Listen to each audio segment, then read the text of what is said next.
Hello and welcome to part 3 in this series of videos where I show you how to thread an overlocker and some of the pitfalls involved.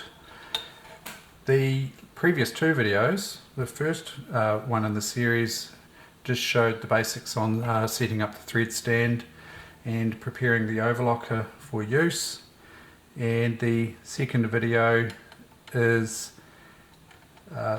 general threading of the machine. In this video I'll show you a really common problem when it comes to overlockers. I see this quite a bit. It's probably, it's pretty high on the hit list for issues with overlockers, apart from the fact that they can be a challenge to thread. So if you ever have a problem where the bottom thread just continuously breaks on you, no matter what you do, after rethreading it, you sew a little bit, it breaks, you rethread, you sew a little bit, it breaks again, and you can't figure out what's going on, this may be the answer to your question. So this issue can crop up when you break a lower looper thread, or this looper thread here. If the thread breaks for some reason, or your thread cone runs out of thread and the thread runs through and comes out of the looper completely, dethreads, or you're starting your threading from scratch, this is a really common problem.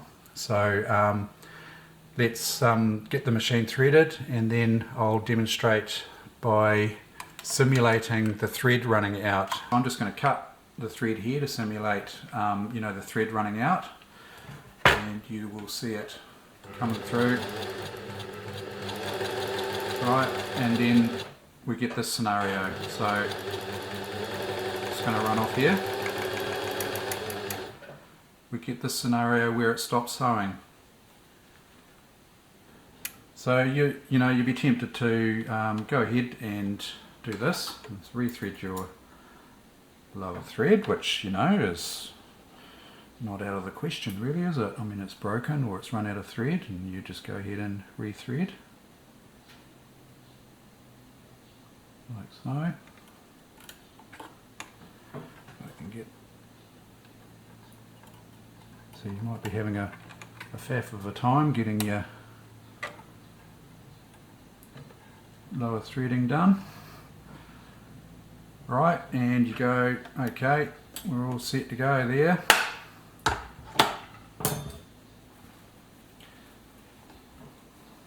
Let's start sewing.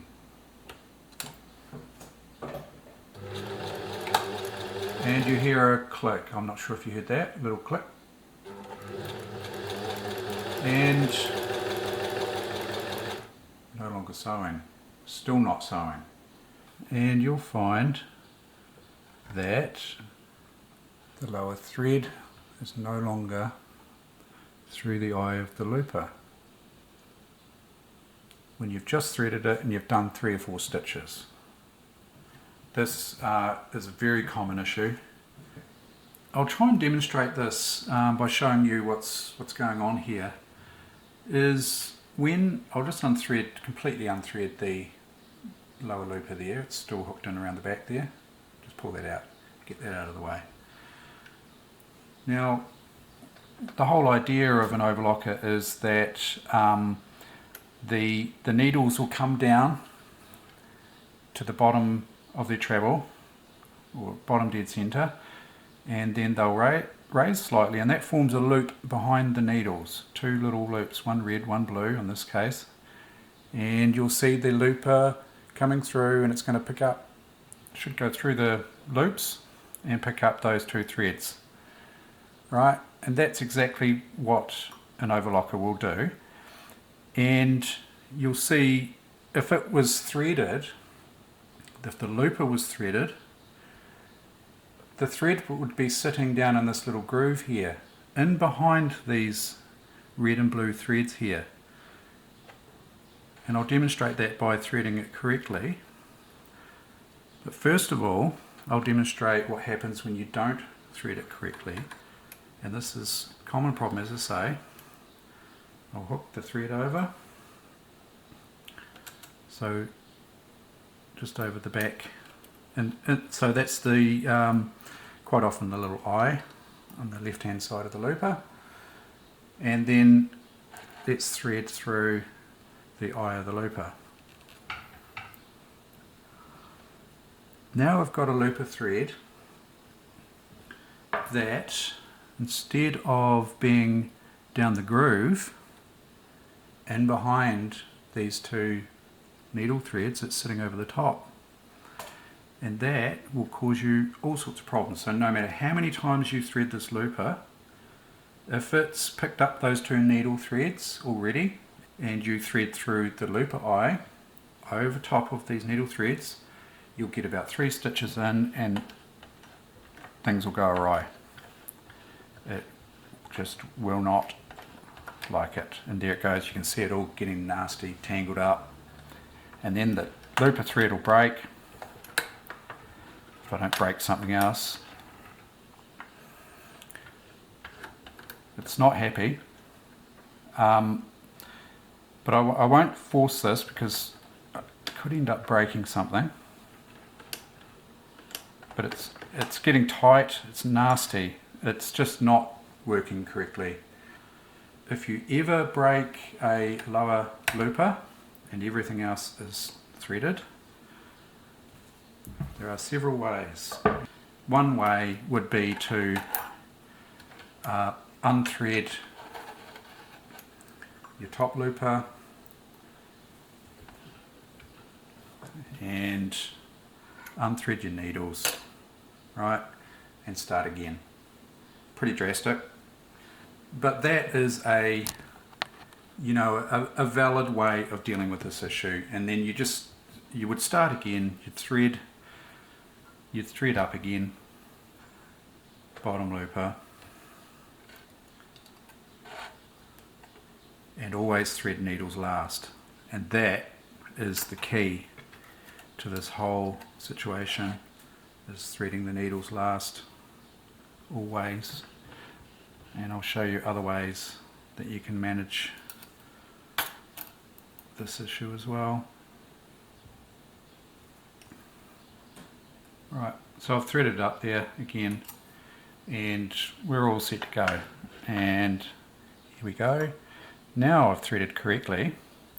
You'll be able to see that the white thread, the lower looper thread, is sitting in the channel in behind the needle threads, which is where it should be. That's because the looper thread, the white one, is being fed through the little needle thread loops that are created. So it's got to go through the loop. It can't go around it. If it goes around it, like it did before, you saw the results. It trapped the thread and caused all sorts of issues. And if you're sewing on fabric, you'll hear that little ping, and that's the lower thread breaking again, and you'll be back to square one. You'll go ahead, thread it up again. You'll be stuck in this endless loop, and it's horrendously frustrating if you don't know about this. Let's pull the looper thread out again. Right, so I've just unthreaded the looper, the lower looper. And this only happens with the lower looper generally. It's you don't see it with this upper looper, because the upper looper doesn't actually feed its thread through the needle threads. So this is just another method. What you can do is, when you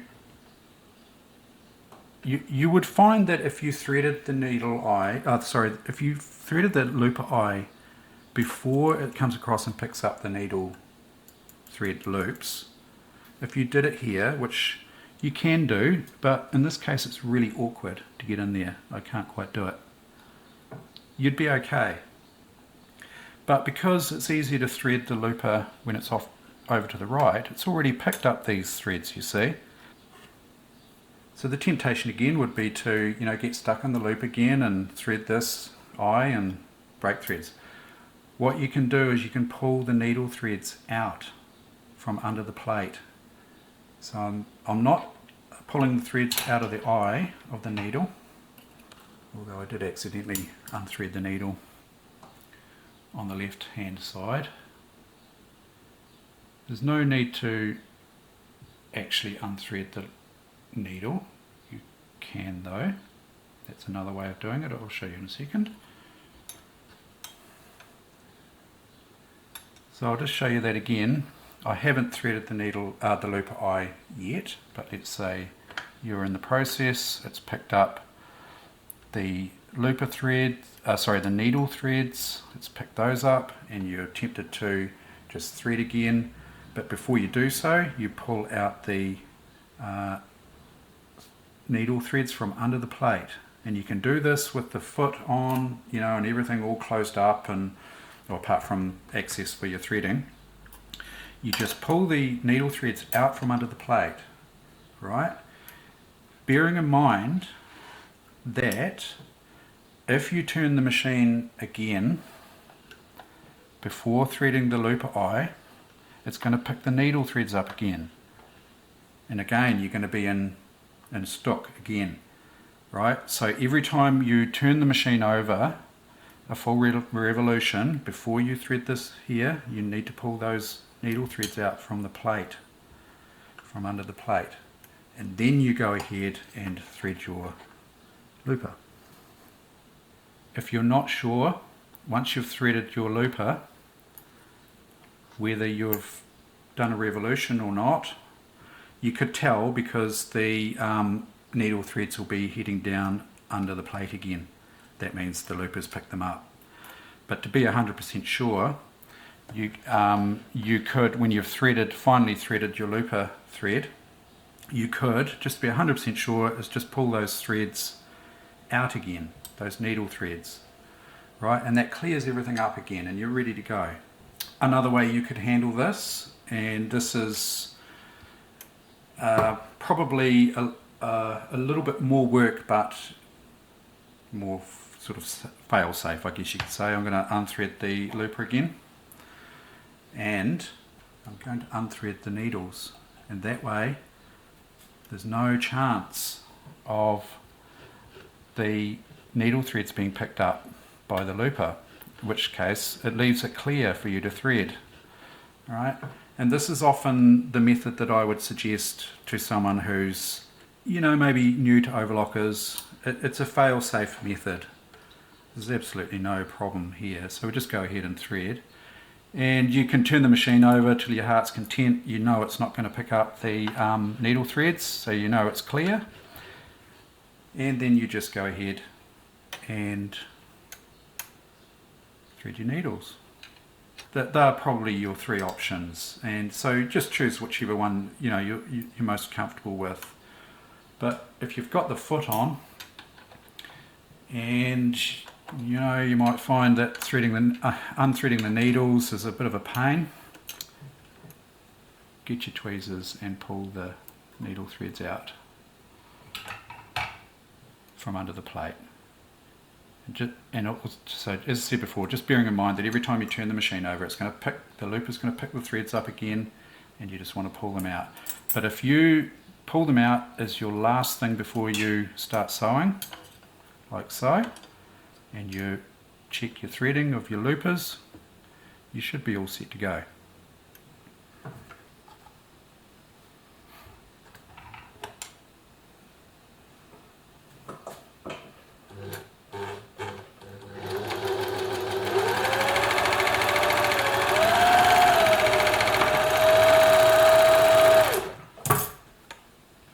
And there we go, all set. So yeah, a big culprit for overlocker. Threading frustration, that one. So, yep, that's a good one to know about. So that's it for this one. I hope you found that video helpful. In the next video, I'll be going through some alternative threadings for some machines. I've got a Burnett, or actually a Bernina machine, which has a different way of threading the lower looper here, and also a Singer machine, which is a little bit more difficult to thread because it doesn't have this little hook over loop here, and the easy threading system that the Benina's got. It's actually got a little hole through, which you'll see in the next video. Makes it a little bit more difficult to thread, but I've got some hints and tips with that one as well. So keep an eye out for that video, and I thank you very much for watching.